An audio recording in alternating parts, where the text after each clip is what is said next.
Hey, what's going on? Welcome to the Doug Show. My name's Doug Cunnington, and in this episode, I'm talking to Jamie. And he emailed me just a couple days ago in June of 2022. He hit 32,000 in revenue, and most of that is from one site that he started about 3 years ago. So we're going to dig into all the details. He has a few websites in the mix, and he's taking a bit of a unorthodox approach, at least from what we're used to in the last year or two. And we'll get into those details. But I like everyone's zigging this way. It sounds like Jamie's zagging, but it's really just kind of going back to an approach that a lot of people were doing a couple years ago. So Jamie, how's it going today? I'm doing well. I appreciate the opportunity to talk to you and be here today. And let's get into it. Awesome. So let's get into the details and the punchline right away so people can hear your results, and then we'll back into it. So I gave a little bit of a teaser, but can you give us sort of a broad overview of your portfolio? Like how many sites are in there? What's the breakdown of revenue, traffic numbers, some of the other metrics that people care about? And then, like I said, we'll back into the details. If you forget any of the details right off the top of your head, that's okay. We'll talk about it more in a minute. Sure. So yeah, it's around just a little bit over $32,000 a year, but the lion's share comes from one main site that will do around $25,000 of that. Second one that's only about 18 months old does like 6,000 ish. I don't know of a site that with as few posts as it has done as much in 10 months. It hit 6,000 in like 10 months since I started it, with only like 40 posts, and I only wrote like half of them. So I'm pretty happy with that one. We had a third one that I paid a lot of money for, thinking it was like, a great buy. And it's just been hitting the May update. But I have a full-time person working on that now. So hopefully it's going to go. I trust him. He's a talented writer. So hopefully that's a full-time project that goes. And then from then on, there's not really much revenue worth sort of speaking about. There's like maybe a dozen sites total, but the majority of them are in the sort of like embryo stage, and might make $100, $200, but they haven't hit that critical mass where they start doing loads and loads and loads of daily viewers. Got it. And just to be clear, you slightly misspoke and you said 32,000 per year, but you mean 32,000 per month, right? Per month. Per month, okay. Indeed. Okay. So huge difference, a 12x difference there. So congratulations. That's really very amazing. And I think one thing that you mentioned in the email is that you're fairly young. How old are you? So I know on the camera I probably look about 15 now, but I'm 25, I promise. We're in this office now and everyone's in suits and that. And I walk around in like a t-shirt, and I think people think, oh, who's he working for today? But right. Yeah. So yeah, I'm only 25. I think that I just have more time than most people, just from being able to just do this stuff full time and getting into SEO as a younger person. Okay. I guess it's an advantage, but yeah.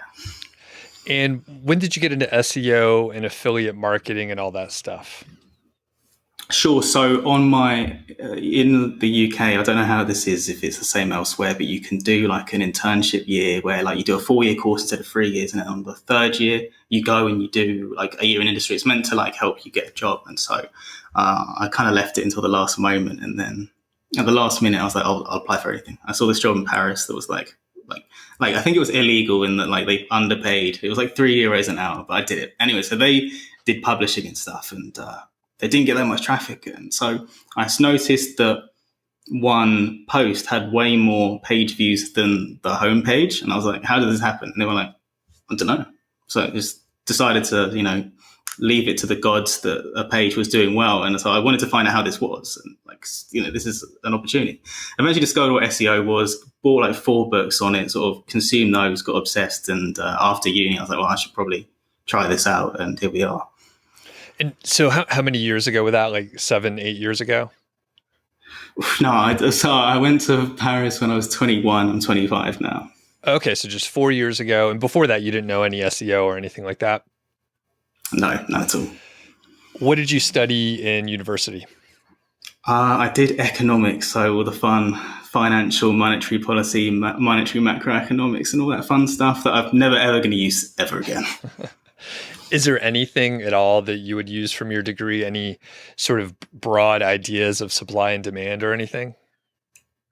maybe it helps with business. I don't know. I feel like you learn a lot more in the real world, though. I'd like to say that it was really important, but I can't really justify it. Yeah. So, to your point, as far as like internships and that sort of thing, some colleges do have internships or co-op programs. And I did a co-op program where actually, as soon as I started school, I think maybe like the third term, like right when I finished my first year, I started working at a company and it's called a co-op. So every other term, I actually went back to the same place. So I would like learn more and more in depth at that one place. And then I would go to school for a little while. It also helps you pay for school because you earn a reasonable salary, not the whatever below minimum wage that you got. I actually earned a reasonable amount for someone who was semi-qualified. And then you learn and learn. And if you do a good job, maybe you get hired at the company. The place I worked at, Nortel Networks, actually got hit by the .com bubble in like 2001 or whatever. So they like didn't hire us back, and everybody like had to find new jobs later on, like the last couple of years. So there is a possibility to do it. And I recommend, people go get real world experience. Like you're saying, you can sit in classes and all that stuff, but a lot of times you're better off like learning on the job, whatever it is you might be doing. Yeah, definitely. Okay, so you got obsessed and you started messing around with SEO. So when did you start your first site? Like it sounds like you were working at this publishing house. You started learning on your own. When did you start your first site? Yeah, so basically, like I had the domain before I graduated, and then I sort of actually started trying when I graduated. So I graduated basically like 3 years ago to the day, and then started taking that more seriously. But I also, the name I've gone by, I feel like if you didn't grow up with me, you can't call me by my government name. My real surname isn't IF, just been going by that. When I left uni, I wanted to do like a social enterprise. It's like a sort of non-profit company, but that functions a bit like a company. So it was meant to help with like the homelessness increasing problem in London. But these things cost money, and I ran out of money. So when I saw this was an opportunity to make money, it was like, okay, well, if I can make millions and millions doing this over the next few years, we can channel that back in. So I am unapologetically transactional with the affiliate marketing. I'll go to any partner and be like, I want more money because it's for a good cause. Okay, gotcha. One thing you didn't mention is how much traffic you get on the sites. And maybe for simplicity, we could just focus on the biggest sites since it's about 2/3 of the revenue, and just not worry about the other stuff so we can have just a straight up discussion. Sure. So we don't do that many page views for the revenue. It's about 200,000, maybe even like 190,000. I've got the stats somewhere for like the revenue per article per month or revenue per page view. It's usually hovers around like 12, 13 cents, I think. So we try and like just convert like well per page view, but we've never got lots of traffic because we don't have that many articles. Okay. So how many articles do you have? I think like just under 400 on the main site. Okay. So 400. About how many words per article, roughly? I'm sure there's a couple different kinds of articles too. Yeah, so some of them could be 4,000 or 5,000 words, but the general trend has been to like get shorter and shorter as word count becomes less of just like people just cramming more and more in, and it becomes more of a condensed quality thing, which I'm happy for, because these like weren't about the user; they were just let's write about everything, and along with the sort of like skyscrapery thing that everyone loves. But I don't really follow that. But they do end up being long just because you want to optimize for everything in there. So probably average 2,000 to 2,500 words. The odd one we do that's shorter. And so for really important ones, they can end up being like 3.5 to 4. But they're only becoming that now because they're coming down from 6,000, 7,000 words.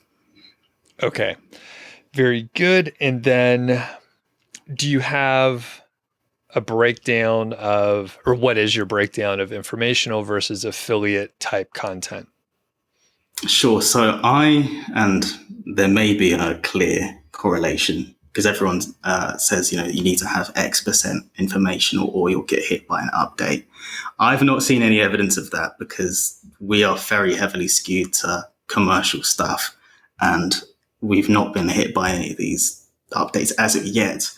Because I do think that we answer what people want and the search intent and the buyer intent and the psychology behind what you want, and differentiating and segmenting people based on the thing you need and helping you make a decision, that I think that if you do try and add the value, I don't think there's a reason for you to be penalized. And so it could easily go into the 75, 80% commercial stuff with us, perhaps even more on some smaller sites.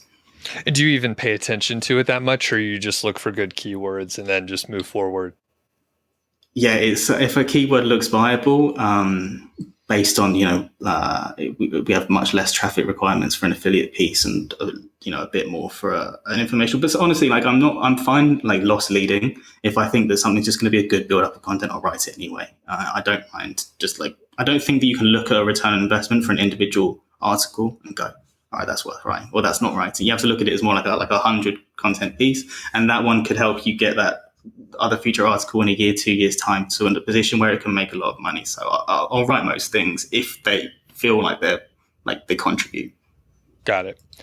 And as far as your keyword research, it sounds like, because it is mostly affiliate review focused, that you are looking generally at buyers' keywords. But can you talk about the keyword research approach overall? Sure. So it depends on the type. We'll just go through Ahrefs or clean through the stuff and find out, if there are certain, we'll go through brands, go through the standard best, see if we can go for the brands and find verses and alternatives keywords and things like that. We've got fairly detailed formulae for, how to write different things, because usually if you have an alternatives post, the main reason people are writing product alternatives is because of the price. It's like, I want this, but I don't want to pay for it. So you can frame your protagonist product as the cheaper version, and then you can sort of cast your antagonist around that for a premium pick. No one really goes for it, but at least you can play it off the original one. You can have, this actually requires understanding the niche, different uses within that, sub segments of people within that, and just frame each person, try and peel them off each layer until they find the thing that's best for them. And don't just I'm going off topic here, but it's just off the keyword stuff. But each type of keyword it's not just that you find a keyword and go, we're going with that. There has to be a sort of story and project within that keyword to make it viable, because you see some things that 6,000 traffic, but what can I do with that 6,000 traffic? What can I credibly add value with that kind of traffic? And so the keyword research, most people can do it. And it's I wouldn't say it's one of the most complex things, but there are more factors to look at once you find a keyword to determine how you should write it, or if you should even, or if you could write it and you could make money from it, but should you? Because does it fit with the brand that you're trying to build? Got it. And I think this is a good time to talk about the breakdown of revenue as well. So yeah, what's the breakdown of revenue? People are probably thinking, oh, is it mostly Amazon or what? So what are we looking at here? Sure. So I think last month it was 7,000 from Amazon. It's already 7,000 this month because they've upped their rates. Every time they do that, it's all right, I'll take the extra 4 or 5 grand or whatever. So yeah, about 20% from Amazon. Another 7.5 from ads, I'd say. And the rest comes from just external partners, other custom off Amazon deals that we do within each niche. Okay. And let's get into that, because I think, 60% of the revenue is from other affiliates that are not Amazon. And Amazon's, I think almost everyone will agree that Amazon's one of the easiest to get started. They push a huge amount of volume. Their conversion rates are really high, but their commission rates are pretty low because of that trade-off with the conversions and the trust and the low friction to make the purchase. So how did you find these other partners to work with? When I see a lot of competitors that are in each niche and they just go Amazon. And some of the best use of your time is just scouting out the opportunities to do that, because if you can double your money per click based on half an hour's research and try a few things out, it's a no-brainer. We don't just show the other store once we found the ones we do. You'll just list multiple, and that's on the current product review guidelines is to have multiple buying options as well. So even though Amazon doesn't pay well, we'll always frame it in with the others just below the other options. But it's really not difficult to find them, really. If you just search most of the products or buy products online, you'll find the places that deal with them. And then most of the money now comes from the fact that we'll just come back to them once we can show that we've done a return, and just be We need more money. Okay. Well, and let's break it down into like the nuts and bolts. So do you literally just shoot them an email? Do you have an affiliate partner, manager, account manager that you can talk to that helps you out? How does someone do this once they think they have some leverage because they're pushing products? Sure, yeah. So I'm not the best at this. I've only recently, like, the imposter syndrome is strong, right? And you think this is a big entity. How am I gonna, even be taken seriously? But over time, it becomes easier. There's not like one trick, and I don't have the answers to tell everyone. But generally, if you're performing well, and performing well is relative, it might be well to you, but like it's minuscule. But don't compare yourself to the enormous publishers that can deliver more. If you, in your opinion, are delivering like credible revenue, then you have leverage. If you can sell $5,000 worth of stuff at 5%, and you're giving to them privately, I think if they sold on Amazon, they'd get charged 15% by Amazon. You can go, right, well, if you give me 10%, you're still up, and I'll promote you extra, or anything like that.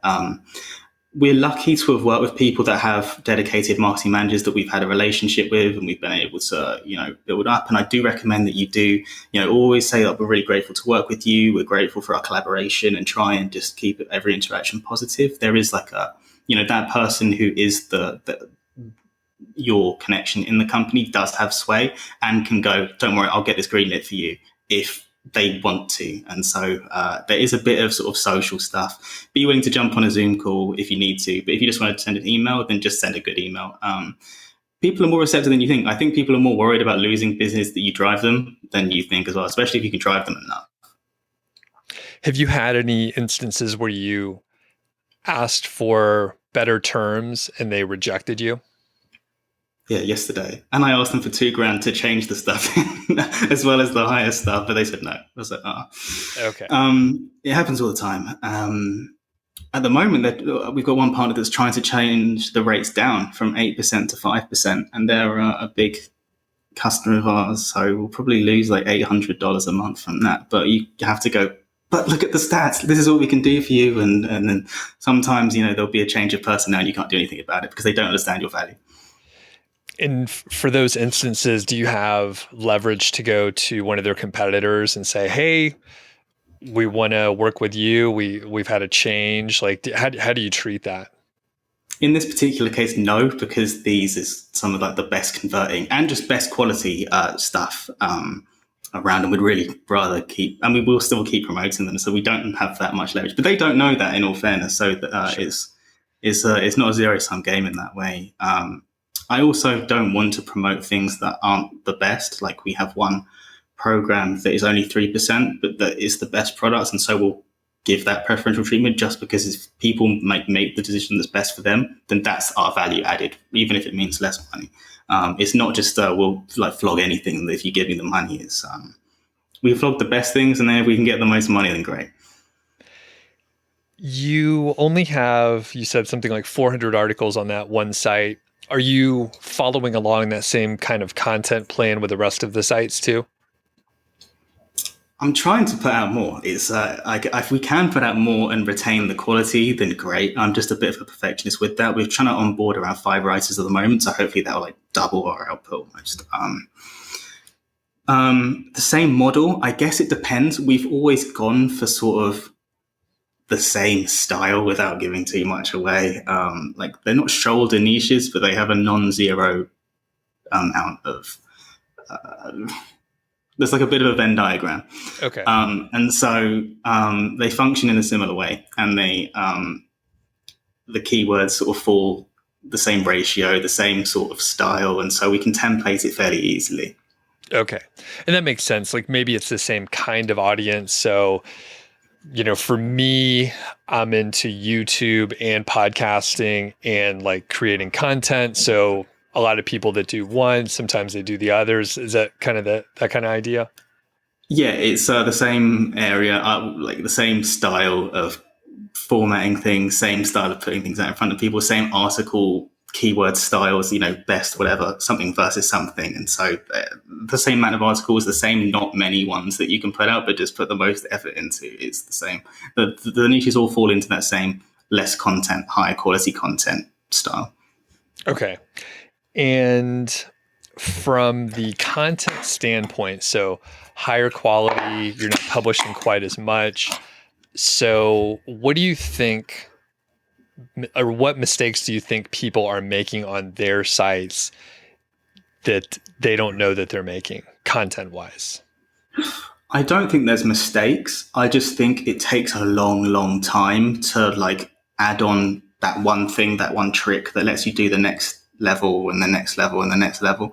And so like I've never been a big fan of just like doing courses or something. You just have to write content like and write 500,000 words and obviously, read around and study up as well. I've myself taken a bunch of courses in SEO, but you have to complement that with just grinding it out, because as you grind it out, you'll pick up the tips and tricks that allow, like, you can't just come in and then write something that ends up being the highest quality thing. You have to really understand the elements that build up to each element of the high quality content. A long buyer's guide could be 4,000 words, which contains not just the 7 or 8 products, not just the buying guide, not just the FAQs, not just the intro, but the the custom blocks within that for the top picks that are designed for CTAs and things like that. And you can't just add that on instantly. It's an iterative, gradual process. And in the same way that if you're trying to learn to code, you don't start off by doing crazy difficult things. You start off by learning what an array is. You learn how to push something into the array, and you gradually scale it up to building an entire program for your SaaS company. Well, I'm not, an expert on coding, so I probably butchered that. But you can't, like, quality is something that you have to build up with and learn. And so if you just want to start, you probably should just write info content, because you can learn the structure, learn how H2s work, learn how feature snippets work, learn how to do FAQ schema or whatever else. And then like get into the psychology side, get into the understanding the user more side. So I think I've gone off on a tangent. Where are we? No, that's good. It's not just I don't think you should just come in and just write like the best quality thing online. I think you should build up naturally. And I think this is I think probably a bad thing to do in an interview, but I'm going to answer the question that I just asked to, but piggybacking off of what you said. So I think sometimes when people just start off, they're like, I'm writing the best content there is, but they don't know what they don't know. So they think it's the best content, and then they need to iterate on it, which is what you said. And they need to go research a little bit more, look at competitors a little harder, maybe go outside of the niche and topic area and get ideas from other places. Like maybe there's certain images or graphics used in a completely different industry that no one's using in yours. So you could actually come in with a new idea where you're combining something cool from somewhere else to the thing that you're doing. And that iterative approach is really important because, maybe there's new ideas popping out. Now, to that point, how often do you go back and improve content? How often do you touch it after it's been published? Sure. So I rewrote and republished 2 pieces of content today that are already number 1, just to improve them, to build the moat. If you come away from this podcast and learn one thing, you can always make more money optimizing than writing. Or you can only get to the level where you can make a lot of money by optimizing. If you want to do anything with any kind of competition, in my opinion, the reason that we can make the money we make from these very high competitive things with traffic and whatever is because the original was written 3 years ago and it's been updated every 6 months since then. I think there are not just freshness signals that Google detects, but I do think that there is a non-zero benefit to just seeing that something is being constantly iterated upon. And so whether that's true or not, we do outperform sites that, we're competing with sites that are DR85, DR87, DR90, and we're not, anywhere like that. And being the only site on that front page, I do think that you have to just keep updating, and you do need to have an old URL, and you have to do everything twice as good to get there. And so you don't do that first time. And also things, decay and deteriorate over time in terms of relevance, in terms of like what's current, the products go out of stock, and optimizing isn't just a positive thing to do in terms of raw rankings. It's also key for CRO. And if you want money in your pocket, then you've got to just keep optimizing that for conversions. Do you have custom images or graphics of some kind, and anything special with images? not really with images, but we've built a bunch of custom reusable blocks on WordPress that help to sort of like be like a top picks thing with the 3 best or the 1 best or the 2 best, depending on if it's a best buyer's guide versus or a single product review. We have like custom blocks for feature snippets, for pros and cons, but I think you can download like free plugins for these. I just don't like having plugins, so I like it to be just clean. Okay. We don't really do much with images, though. I'll admit, I wish we did more. It's just not my strength. Got it. And I have heard from a couple other people I've interviewed, they take custom images of products. Sometimes, they figure out what to do. Otherwise, that's Georgie barking. It's like whenever I try to record, the mailman comes or something. I'm not sure what she's barking at. But yeah, they talk about custom images. Sometimes, maybe it's something more technical where an image is actually needed to explain whatever's in the text. But of course, not every niche lends itself to that. So, okay. You talked about improving content and images. Anything else content-wise that maybe people are missing that we haven't covered yet? There's a very varying degree to which people online proclaim how important the actual content is. And to an extent, you can dress up content with nice blocks and, distractions and bulleted lists that deliver things in a better way and stuff. And so I disagree. I think that like, even if you don't need to, even if you're ranking well, I often go back through posts that haven't been checked in 6 months just to see if we can shave a few words off a sentence, write that thing in active voice. Write it in a more concise way, turn a sentence or like a paragraph into a bulleted list, change the intro so it's more of I think they call them bucket brigades, where they're like, but, like whatever. I think that the copy is important, but at the same time, don't just write 10,000 words of copy. Try and not use words where possible, but where possible, make them crawlable. We have a competitor now that creates these custom CSS blocks that like auto-generate based on what you write in the shape of a notepad, and it's crawlable infographic text basically, and it's genius. I want to know how to do it. So try and make text not text where possible, but keep it crawlable. Interesting. I have not heard of that. That sounds pretty cool. You'll have to show me offline. I'm curious what that even looks like. So, all right, I'm jumping all over the place, but I'm going to stick with sort of the content area. You talked about onboarding about 5 writers or so. What's the team look like? How much writing did you do yourself? Talk about just how the team has grown over time as your revenue has gone up. The team undulates, like seriously, like waving around. Like in December, I was like, all right, we want to start spending X thousand pounds a month on content. And so we hired a bunch of people. And I didn't have my systems in place. I need to talk to you about this because you're the PM. Is it PMP? Yep, that's right. The pimp that knows the stuff with the project management. And so I need to talk to you about that because I don't like. I think I know my stuff in SEO, but I don't know how to make it so there's a system in place to scale that. And so my blocking thing is my lack of systems and organization.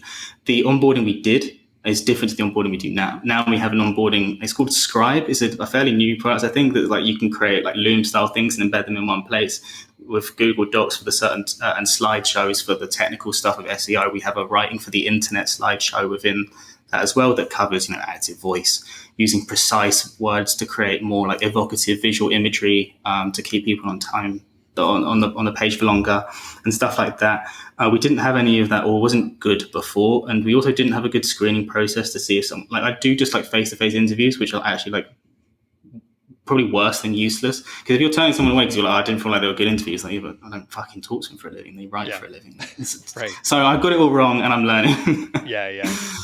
No, you nailed it. I know when I first started hiring people, I did like a couple interviews and I was like, this is a train wreck. And in my old corporate job, I interviewed probably over 100 people and like screened, probably 500 resumes and stuff. So I was like, oh, I need to interview people. But yeah, it turns out you have deliverables, like just have them do their deliverable. You don't really need to talk to them unless you're going to be working with them in a different way, maybe a executive assistant, maybe, you do have one-on-one calls each week or whatever. But yeah, if someone's writing for you, if someone's like improving content or doing graphics, you probably can just like test that specific skill set and then see how they do, couple trial gigs. But anyway, how many people are on your team right now? So we currently have one other full-time employee other than me who works just like as a content manager on one of the sites. We used to have a second person. She's gone from being full-time with us to being freelance. She still does like 3 days a week with us, helping with like briefing, content, editing, feedback and stuff like that. But she also does some like cool other freelance projects now, helping like bloggers learn to like monetize their stuff better, which is really cool. And then the rest of them are freelance writers. If we add on these 5, we've got like 10 or 11 now. And just this week we had a virtual assistant start, so that's been a big like thing that like I've been hesitant to let go of, because the most replicable element of this, if you break it down into pieces, is the formatting, if you can systemize it in place.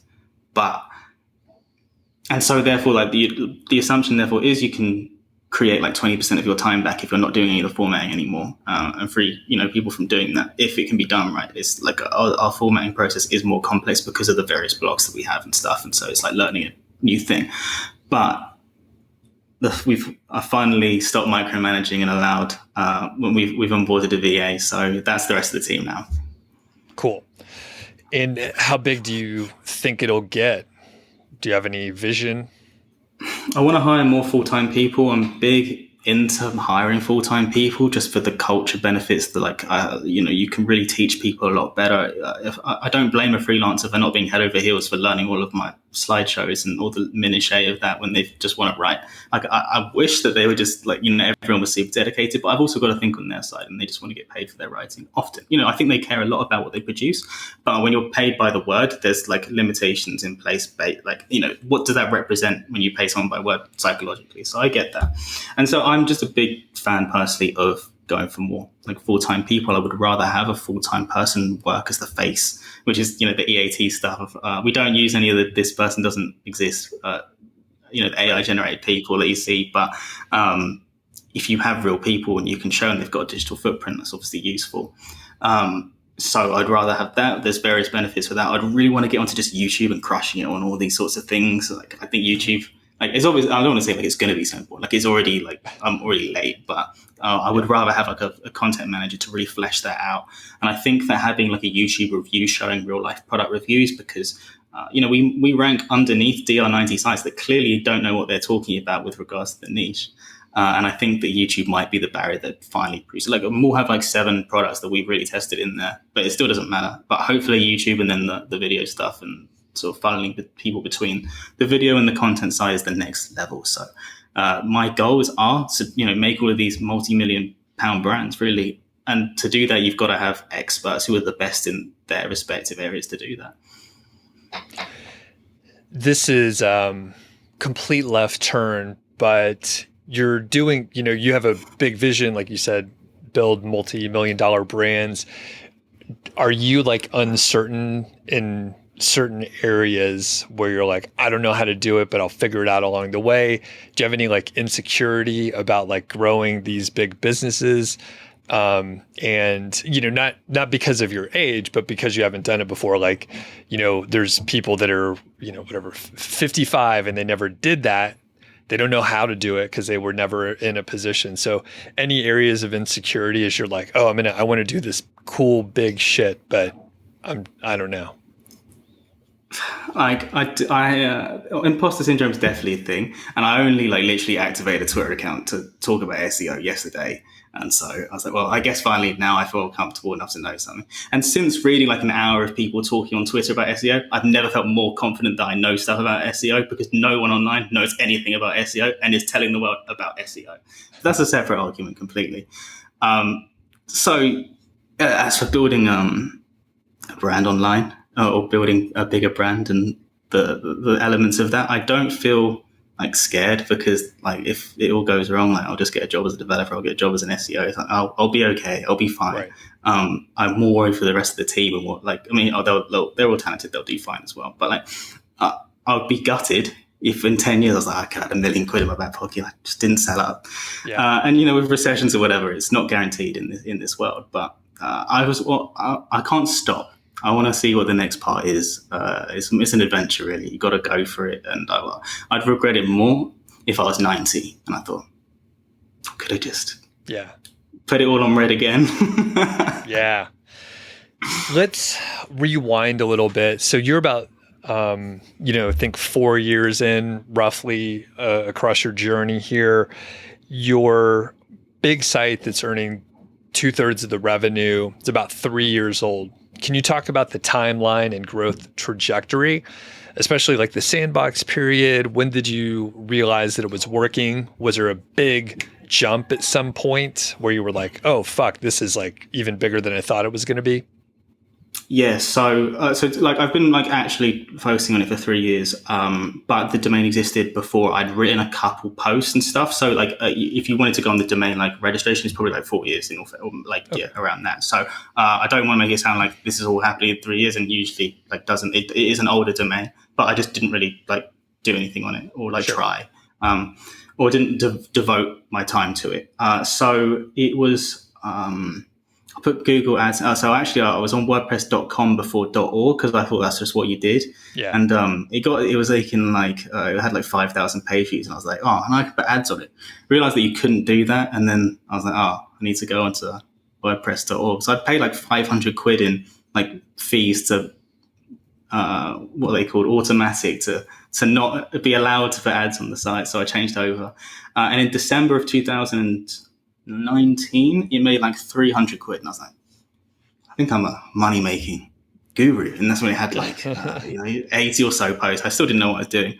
And then and I wrote in on Reddit, you can download this thing that's like you write down what your goals for the next year are, what are you leaving behind in the previous year, the sort of mindful things that you can write down. And I was like, just get rid of the site so you can focus on what is the social enterprise project that has the initials IF.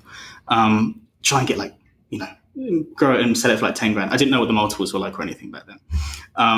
And so I was like, just get rid of it. Come January, it doubles in revenue from 300 to 600. Come February, it doubles again. And then in March, when the pandemic started, like the year the pandemic started, it made £3,500. And so I was like, I've never seen that kind of money in my life. That's like 42 grand a year if you amortize that over 12 months. That was also the first month I made like job replacement, or much more than job replacement income. For me, it's never made any money. The Amazon rates went. And so I'd had the taste of the good life and it was taken from me. And so we had to figure out how to do it again. But it's like, it made its first irrelevant amount of money, like end of December 2019. And then it's been like a growth from there. Okay. And it was basically 4 months and it 10x'd from 300 to 3,500. Yeah, it was like doubling every month. Okay. That's pretty awesome. Okay. So I want to transition as we're winding it down to link building. So we haven't talked about it thus far. It does sound like you spent a lot of time and effort on writing high quality review articles about specific products, even though a lot of people are shying away from it. So what's your view on link building? Can you talk about your approach? I think that our sites are currently at a level where it feels like the content is maxed out. As in, I think that the content can't go any higher because of the fixed limits in place DR wise. And so I do understand, and I fully understand the merits and the value of it. I've just never gone out and gone I need to do X thousand link building outreach campaigns or anything like that.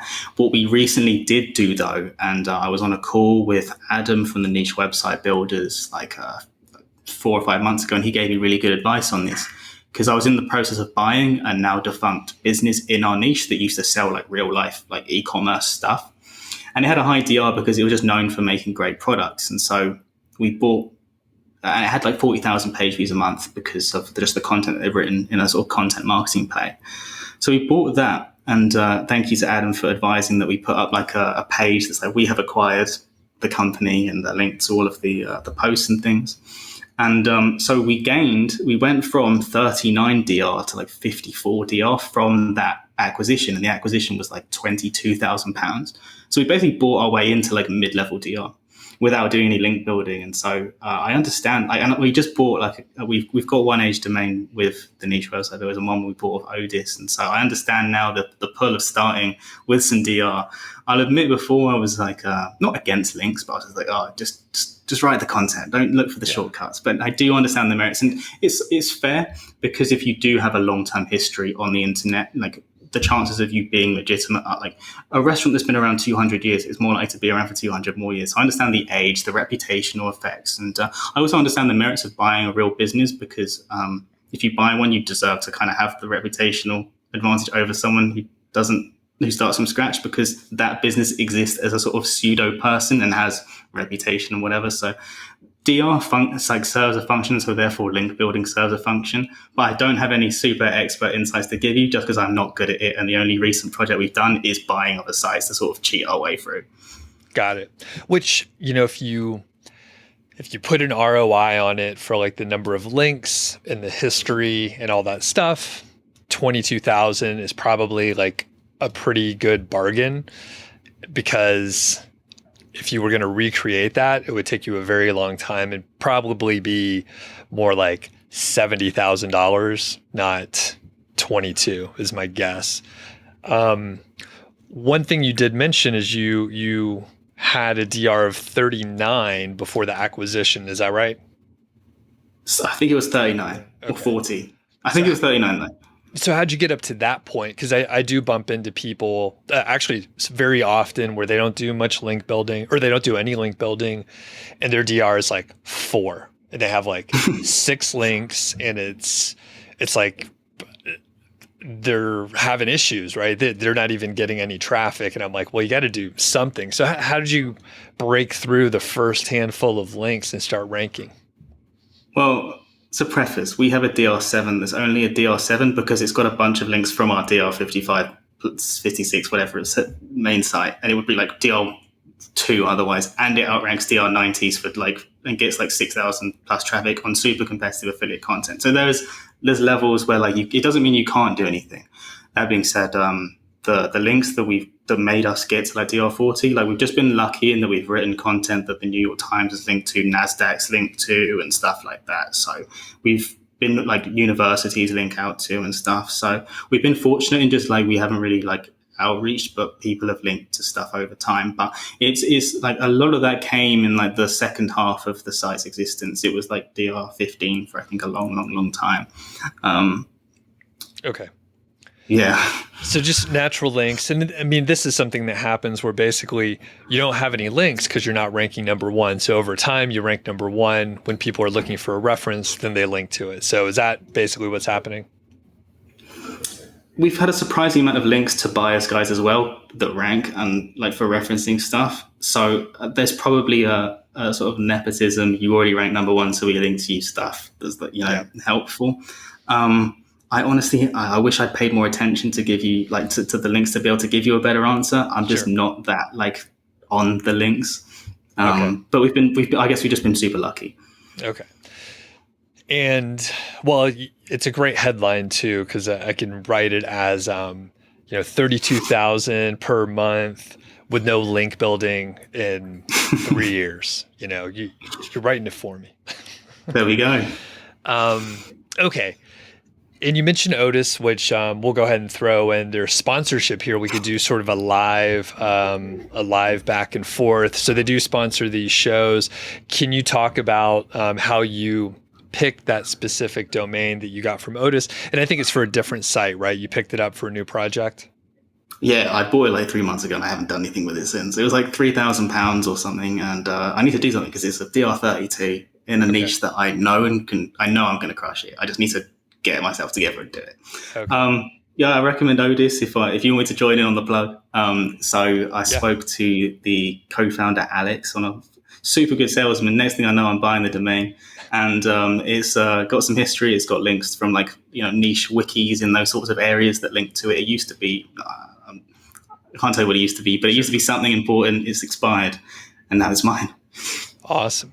And what's your vision for it? What are you going to do with this domain?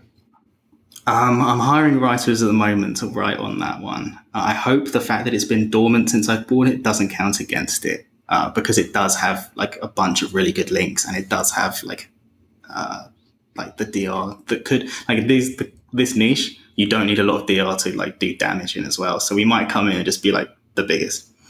That's cool.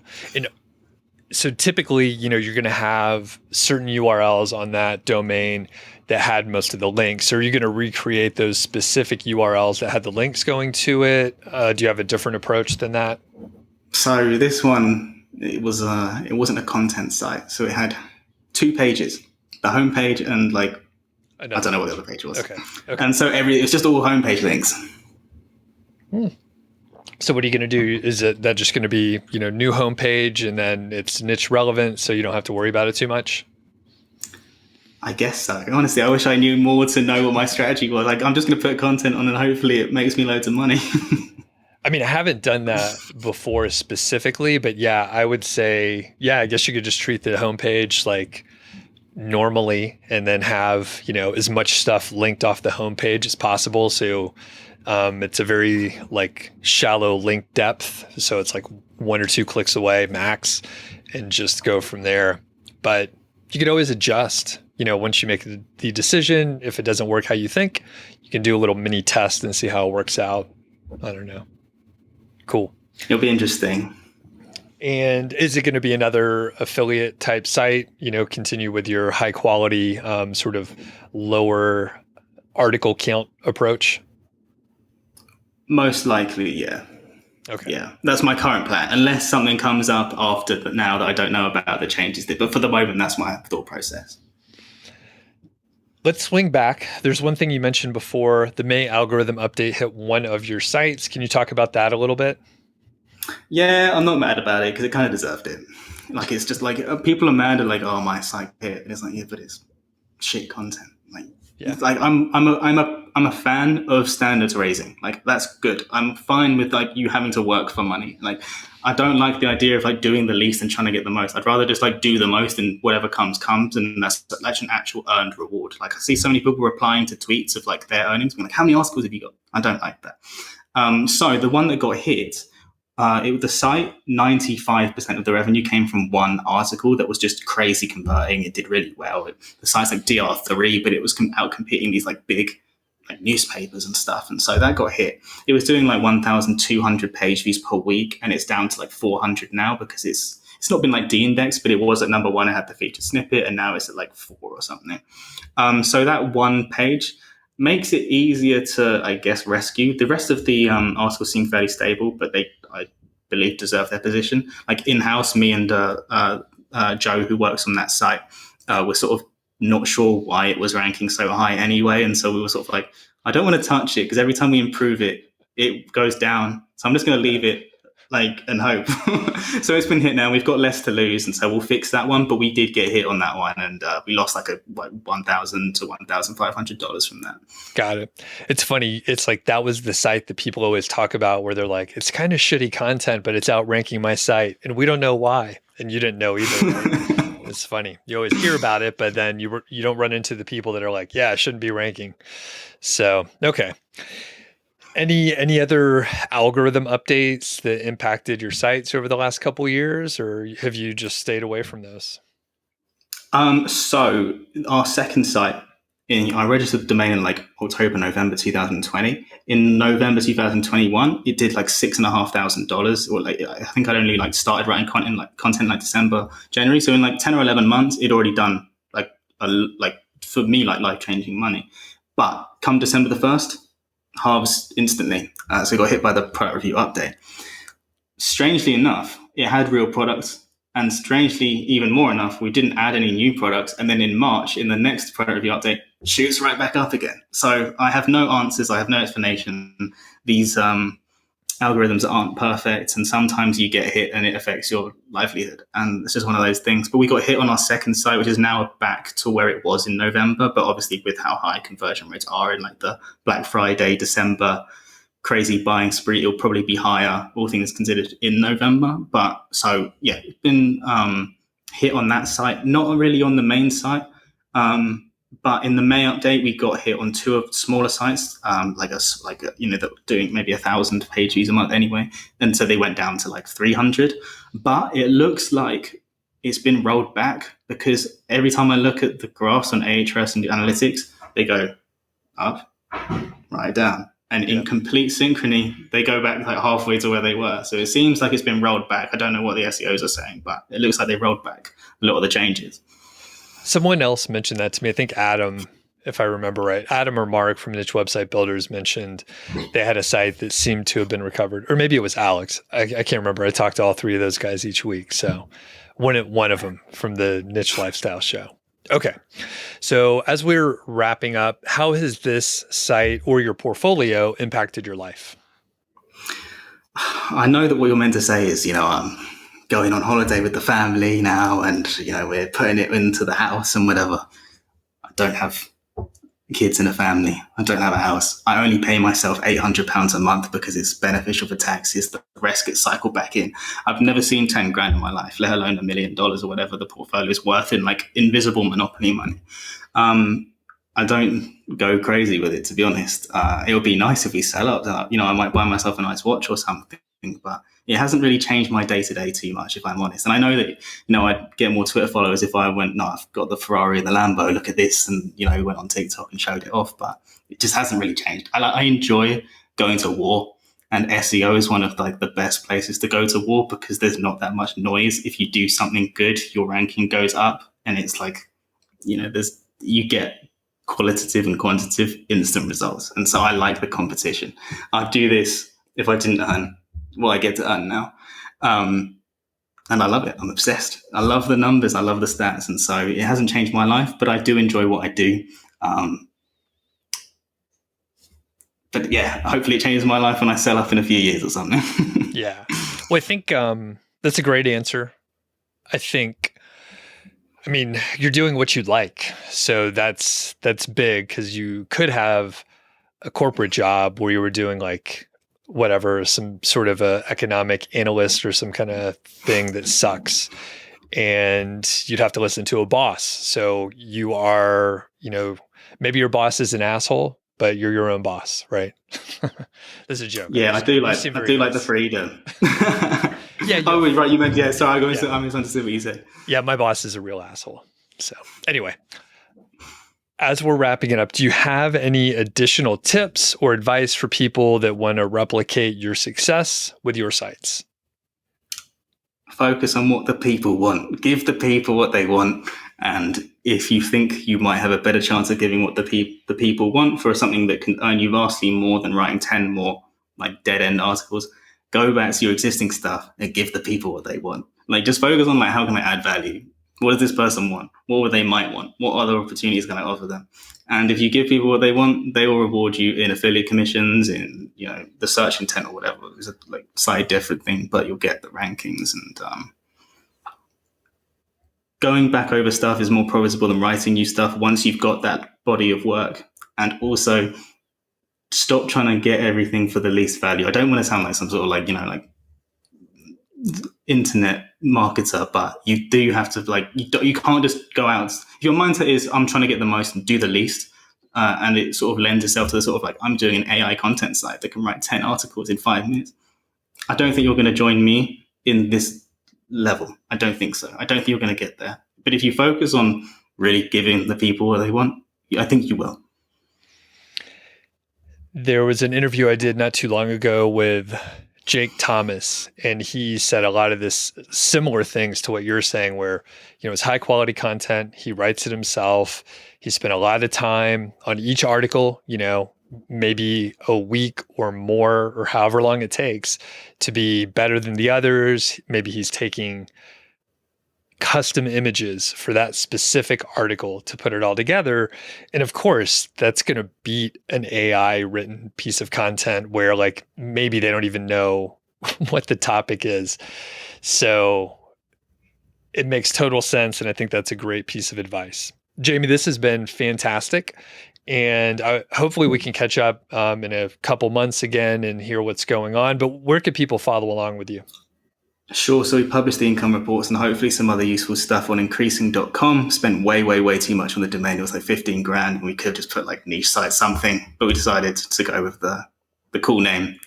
So increasing.com, we put the income reports and other stuff on. And my personal Twitter that I will start to use, I promise, is Jamie, JAMIE_IF. Cool. We'll link up all of that stuff in the show notes. And I think it's a cool domain. I was like, how did he get that? But yeah, you paid a lot for it. So it's increasing.com. Pretty cool domain. I was like, how was that available? And of course you had to go scope it out and I pay a lot of money. I had to pay.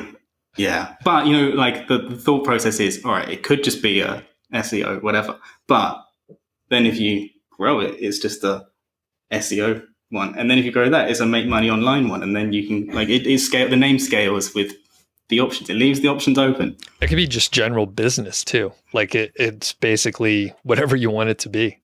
So, all right. So we'll link up for all that stuff. Thanks a lot, Jamie, and I'll talk to you soon. I appreciate it, Doug. Have a nice rest of the day.